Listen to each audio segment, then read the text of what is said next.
Hai, perkenalkan nama saya Valen Sandiata dengan NIM 19051007. Nah, di video kali ini saya akan menjawab soal ujian akhir semester mata kuliah Hukum Lingkungan dengan dosen pengampu Sir Primus Ariesam, SH, MH. Baik, langsung saja pada pertanyaan nomor 1.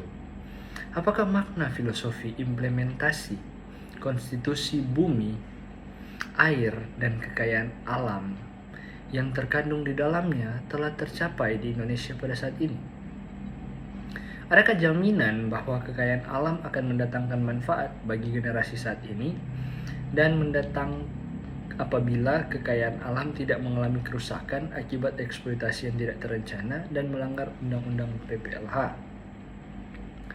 Nah, jawaban saya, kalau kita berbicara untuk saat ini mengenai tercapainya implementasi konstitusi dari bumi, air, dan kekayaan alam yang terkandung di dalamnya, jawaban yang menurut saya paling tepat adalah sedang dalam proses menuju tercapainya implementasi tersebut.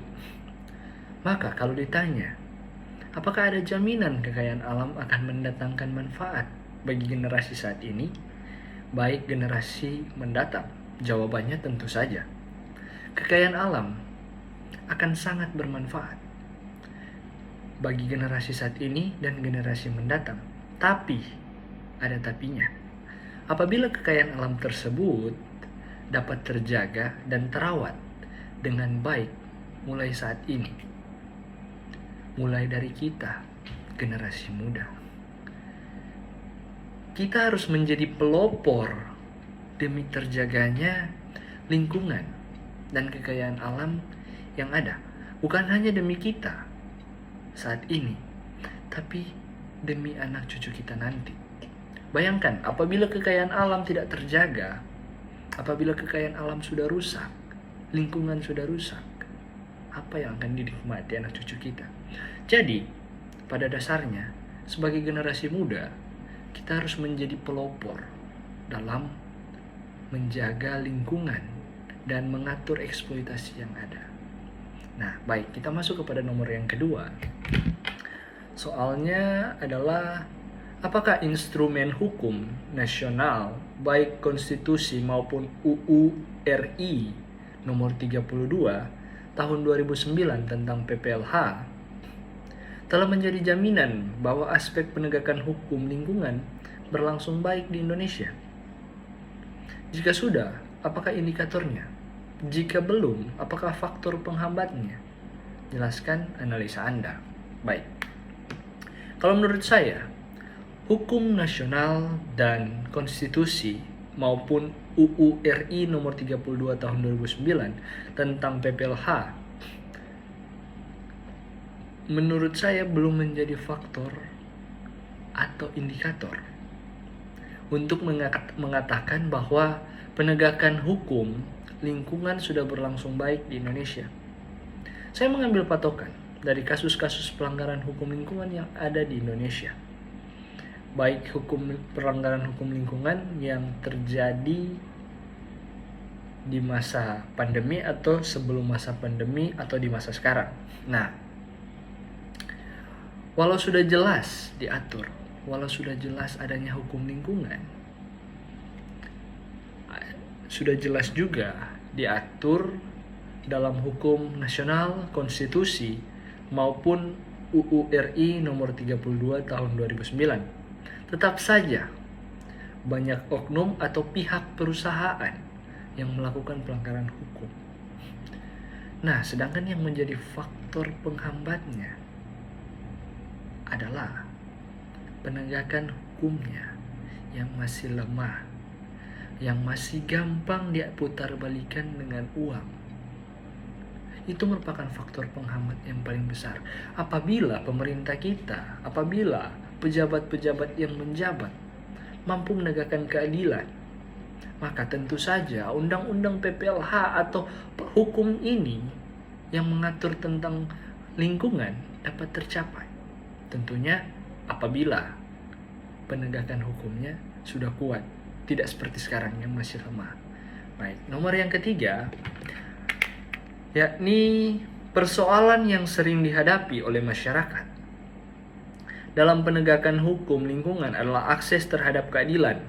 Sebab tidak dapat dipungkiri bahwa perusahaan kadang-kadang melakukan praktik serangan hukum balik. Beberapa contoh seperti Dr. Rignolda Jamaluddin dari Yayasan Kelola Manado divonis bersalah oleh Pengadilan Negeri Manado dengan amar putusan melakukan pencemaran nama baik perusahaan Newman. Serta kasus Jul Takaliwang dari Yayasan Suara Nurani yang divonis Pengadilan Negeri Manado 1,2 tahun dengan tuduhan provokasi mendemo tambang Australia. PT Maires Soputan Mining atau MSM. Menurut Anda, faktor apakah yang menyebabkan hal demikian terjadi? Apakah ada alternatif lain untuk menangkal strategi serangan balik dari perusahaan terhadap masyarakat yang memperjuangkan keadilan di Indonesia? Berbicara mengenai keadilan, berbicara mengenai penegakan hukum, tentunya yang menjadi faktor penegakan hukum yang sering dialami oleh masyarakat yang disebabkan oleh perusahaan yang melakukan praktik serangan hukum balik dari tuntutan masyarakat, dari tuntutan pihak masyarakat kepada perusahaan yang telah melakukan pelanggaran lingkungan seringkali diserang balik. Maka oknum masyarakat, oknum rakyat yang menyuarakan keadilan, menyuarakan kebebasan berpendapatnya mengenai lingkungan yang ada di sekitarnya, mampu divonis seperti contoh yang Sir Primus berikan tadi. Nah, dengan demikian, oleh karena sebuah perusahaan merupakan sebuah badan hukum yang memiliki dana lebih dan orang dalam pemerintahan, maka dalam hal ini masyarakat dapat dituntut balik karena pada dasarnya perusahaan dan pemerintah seringkali melakukan hubungan yang saling menguntungkan. Dengan perjanjian, pemerintah menjamin bahwa masyarakat tidak akan mengintervensi eksploitasi yang dilakukan oleh perusahaan demi kepentingan pribadi perusahaan dan pemerintah. Oleh karena itu, menurut saya, dengan soal yang ada ini, kita mampu mempelajari bagaimana demi tercapainya sebuah keadilan yang didampak-dampakkan oleh masyarakat, kita harus berani menyuarakan aspirasi kita, berani menentang pemerintah apabila tindakan yang diambil oleh pemerintah atau oknum pemerintah dalam tanda kutip pejabat telah merugikan masyarakat yang ada dan menguntungkan pihak perusahaan yang notabene sudah melakukan pelanggaran hukum lingkungan. Nah, demikian nomor 3, dan kita lanjut kepada nomor yang keempat. Pertanyaannya, menurut Anda, apakah yang perlu dilakukan oleh pihak perusahaan jika AMDAL-nya bertentangan dengan rencana tata ruang wilayah? Misalnya PT MSM yang mendapat sorotan karena merencanakan pembuangan tiling ke Teluk Rinodoran dan memicu keresahan masyarakat Minut dan Kota Bitung.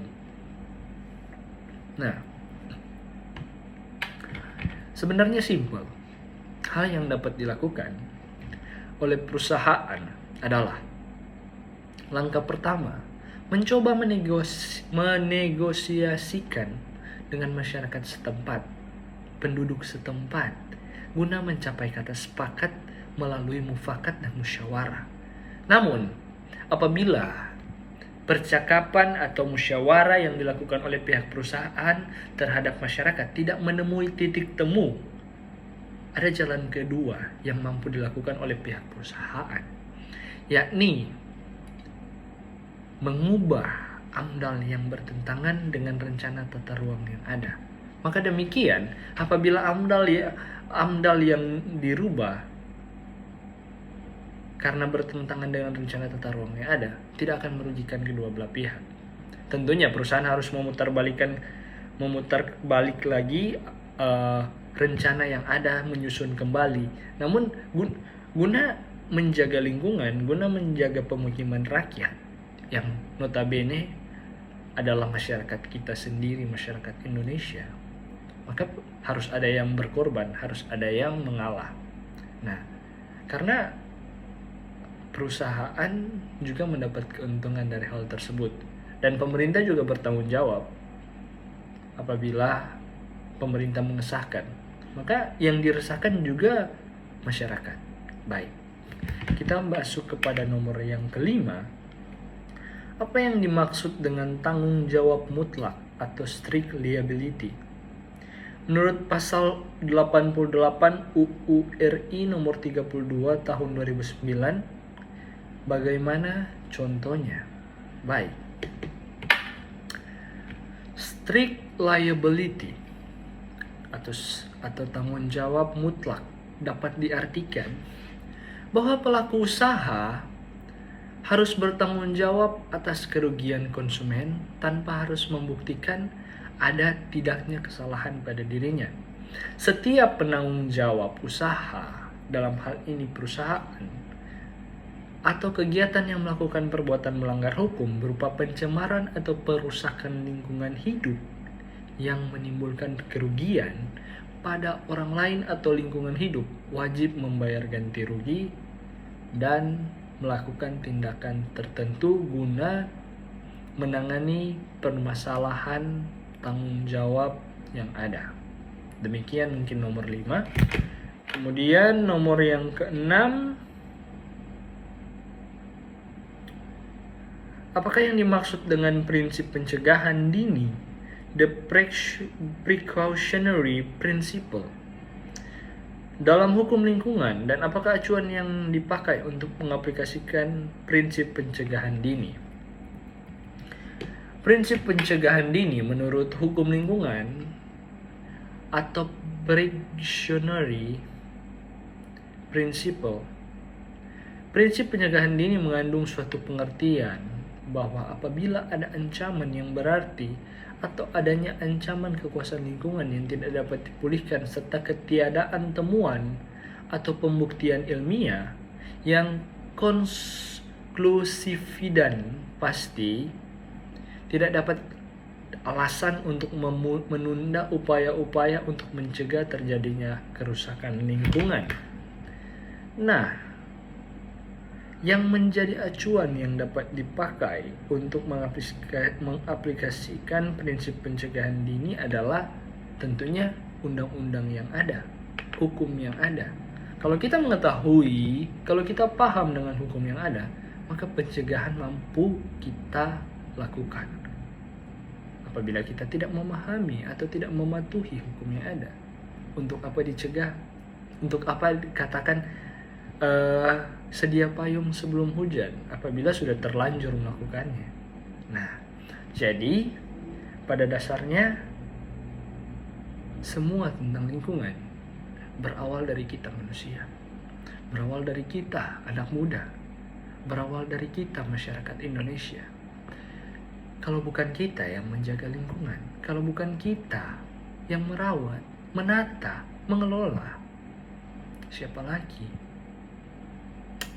Ya, mungkin demikian jawaban saya tentang ujian akhir semester yang diberikan oleh Sir Primus Aryasam, SHMH.